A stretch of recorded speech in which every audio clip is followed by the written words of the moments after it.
Hello everyone, welcome back on my channel.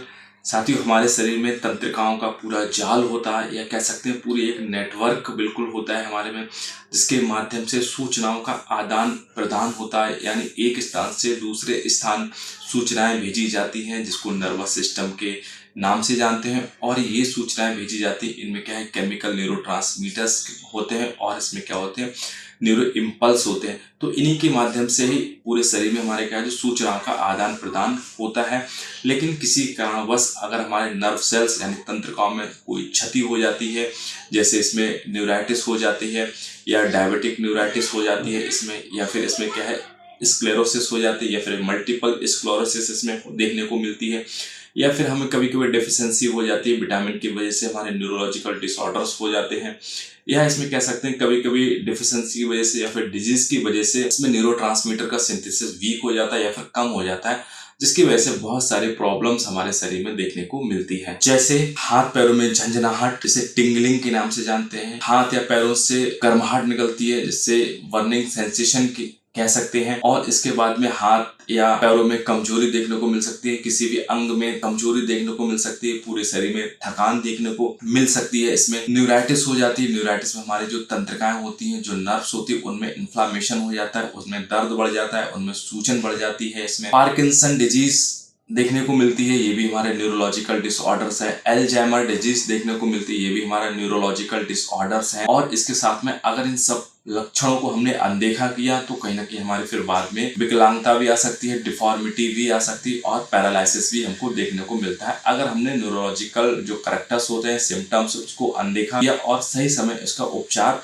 प्रारंभ नहीं किया। तो साथियों, आज इस वीडियो में यही जानेंगे 8 ऐसे सब्सटेंस के बारे में जानेंगे जिनमें हमारे एसिड भी इंक्लूड हैं और विटामिन्स भी इंक्लूड हैं, जिसकी वजह से हमारे जो नर्वस सिस्टम और नर्व में होने वाली प्रॉब्लम्स को रिकवर करने में और नर्वस सिस्टम को सपोर्ट करने में, हील करने में काफी मदद करता है। साथियों, फर्स्ट विटामिन है जो हमारे नर्वस सिस्टम को रिकवर करने में, ठीक करने में काफी हेल्प करती है, वो हमारी है विटामिन B12। विटामिन B12 को साइनोकोबालामिन विटामिन के नाम से भी जानते हैं, इसको मिथाइल कोबालामिन विटामिन के नाम से भी इसको जानते हैं। यह विटामिन हमारे नर्वस सिस्टम को बहुत सपोर्ट करती है, उसके फंक्शन को बहुत इम्प्रूवमेंट करती है और मुख्य फंक्शन इसका है, ये प्रोटेक्ट करती है हमारे माइलिन शीथ को। माइलिन शीथ क्या होती है? तो माइलिन शीथ आपने देखा होगा, बिल्कुल ऐसे समझ लीजिए जैसे आपने देखा इलेक्ट्रिसिटी के जो वायर्स होते हैं उनमें प्लास्टिक की कवरिंग चलाई जाती है, ताकि वैसे जो हमारा उनका करंट लीकेज ना हो, जिसकी वजह से दूसरे को करंट नहीं लगे। सेम यहाँ पे वही मेथड हमारे नर्वस सिस्टम में ही देखने को मिलती है। यानी जो तंत्रिकाएं होती है उनके ऊपर एक कवरिंग होती है, जिसको माइलिन शीथ के नाम से जानते हैं। इन माइलिन शीथ का ये फंक्शन होता है, क्योंकि ये हमारे क्या है, जो सिग्नल्स लेके जाती है वो सिग्नल्स लीक नहीं हो। अगर सिग्नल्स लीक होने लगते हैं तो उसका कहीं ना कहीं रीजन ये हो सकता है, हमारी माइलिन शीथ कहीं ना कहीं ब्रेक हो चुकी है, वहां से टूट चुकी है। इस घटना को अगर एक जगह से हुई है तो उसको स्क्लेरोसिस के नाम से जानते हैं। और ये माइलिन शीथ पूरे नर्वस सिस्टम में कई जगह ब्रेक हो चुकी है, टूट चुकी है, जहाँ की वजह से सिग्नल लीक हो रहे हैं या फिर सिग्नल नहीं पहुंच पा रहे हैं दूसरी नर्व तक, तो इस कंडीशन को मल्टीपल स्क्लेरोसिस के नाम से भी इसको जानते हैं। अगर मिथाइल साइनोकोबालामिन या फिर इसको क्या है, मिथाइल कोबालामिन के नाम से इस विटामिन को जानते हैं, अगर इसकी डेफिशिएंसी हो जाए तो हमारे नर्वस सिस्टम में कहीं ना कहीं वीकनेस देखने को मिलेगी और इम्प्योर फंक्शन स्टार्ट कर देती है हमारा नर्वस सिस्टम। तो नर्वस सिस्टम को हील करने में, रिकवर करने के लिए विटामिन B12 फर्स्ट प्रायोरिटी पे इसको रखा जाता है। साथियों, सेकंड विटामिन है जो नर्वस सिस्टम को रिकवर करने में, हील करने में काफी हेल्प करती है, उसका नाम है विटामिन B6। इसको पायरोडॉक्सिन विटामिन के नाम से भी जानते हैं। इनका न्यूरोलॉजिकल अगर फंक्शन देखा जाए तो ये हमारे क्या, न्यूरोट्रांसमीटर को सिंथेसिस करने में, हेल्प करने में बहुत सपोर्ट करती हैं। अब न्यूरोट्रांसमीटर्स क्या होते हैं? तो न्यूरोट्रांसमीटर्स ऐसे केमिकल सब्सटेंस होते हैं, अब मान के चलिए ये बिल्कुल ऐसे साइनेप्टिक क्लेफ्ट बनाती हैं। साइनेप्टिक क्लेफ्ट मींस क्या होता है, यहाँ से सिग्नल आया और सिग्नल यहाँ पे बीच में रुकता है, और रुकने के बाद में यहाँ पे क्या साइनेप्टिक क्लेफ्ट होती है, यहाँ पे बहुत सारे क्या होते हैं, केमिकल्स होते हैं। उन केमिकल्स एक वहां से क्या है, एक्सॉन से तुरंत वहां पे क्या है, डेंड्रॉन में क्या है, रिसीव होते हैं।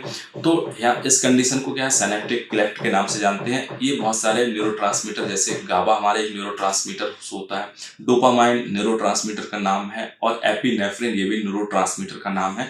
तो कहीं ना कहीं हमारे ट्रांसमीटर्स होते हैं, न्यूरोट्रांसमीटर, ये सिग्नल को एक नर्व से दूसरे नर्व में भेजने का काम करते हैं।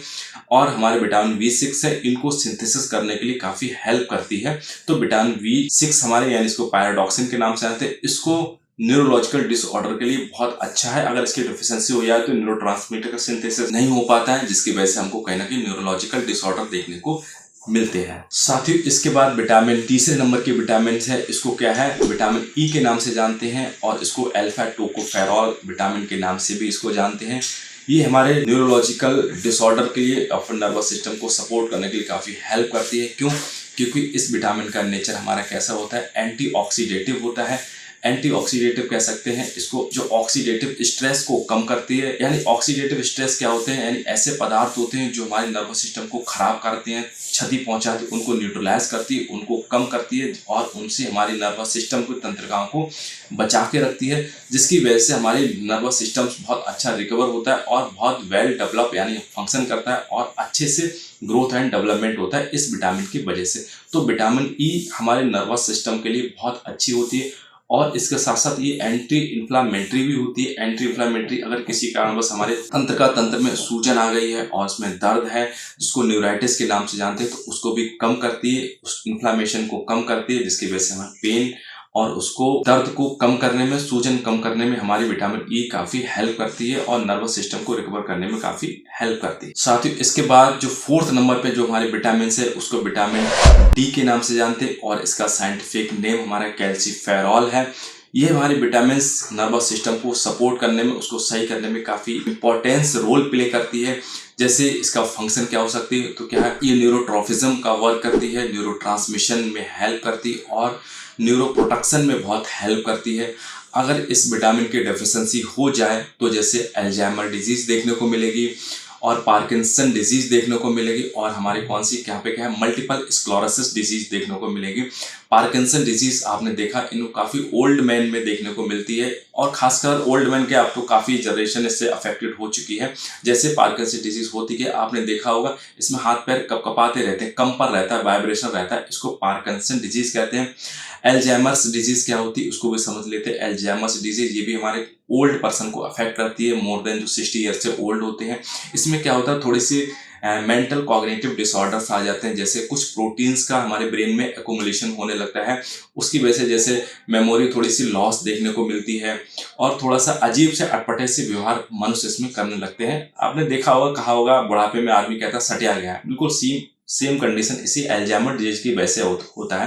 क्योंकि आदमी करता कुछ, सोचता कुछ है, करता कुछ और है, सोचता कुछ है, मतलब बहुत सारे बच्चों जैसी हरकतें जो बुजुर्ग लोग करने लगते हैं, तो अल्जाइमर डिजीज में होती है। ठीक है। साथ ही फिफ्थ नंबर पर जो विटामिन है उसको विटामिन सी के नाम से जानते हैं। इसका साइंटिफिक एस्कॉर्बिक एसिड होता है और ये भी हमारे नर्वस सिस्टम को काफ़ी सपोर्ट करती है। जैसे इसमें जो नेचर होता है इस विटामिन का, इसको एंटी इन्फ्लामेटरी विटामिन के नाम से भी जानते हैं और एंटीऑक्सीडेंट होती है। एंटीऑक्सीडेंट मीन्स क्या होता है, ये एंटीऑक्सीडेटिव स्ट्रेस को कम करती है, यानी बॉडी में जो होने वाले जो फ्री रेडिकल्स है उनको बचा के रखती है। ये फ्री रेडिकल्स हमारे नर्वस सिस्टम को डिस्ट्रॉय करते हैं और उसको क्या है, कमजोरी करते हैं। तो विटामिन सी नर्वस सिस्टम को रिकवरी के लिए काफी हेल्प करती है। साथ ही नंबर 6 पे जो सब्सटेंस है उसे ओमेगा 3 फैटी एसिड के नाम से जानते हैं। ओमेगा 3 फैटी एसिड ये हमारा विटामिन नहीं है, बल्कि एक हमारा एसेंशियल फैटी एसिड है। इसका नर्वस सिस्टम के लिए बहुत अच्छा रोल होता है, क्योंकि ये हमारे जो नर्वस सिस्टम को डैमेज करने वाले पैथोजन सही, केमिकल सही, उनके अगेंस्ट नर्वस सिस्टम में एक हाईएस्ट रेजिस्टेंस लेयर का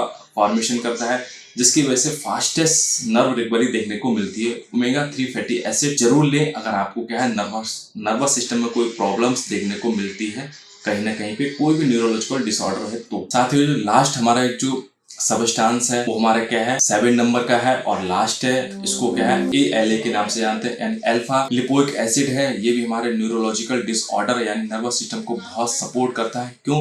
क्योंकि इसमें ऐसी विशेषता पाई जाती है, ये हमारे क्या है, माइटोकॉन्ड्रिया हमारे कोशिका में होती है।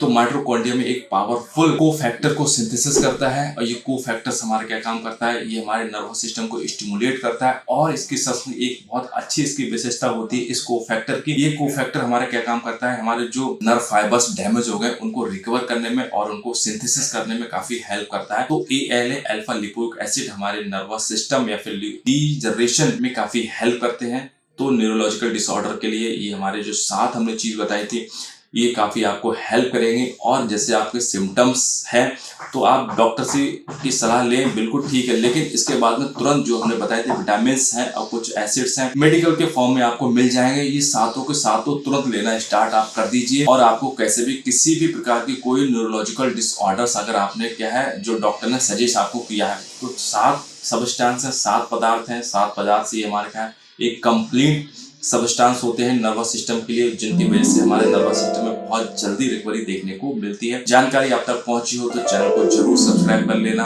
और हो सके तो शेयर कर देना, लाइक कर दो। ओवरऑल वॉच करने के थैंक यू, नमस्कार, जय हिंद।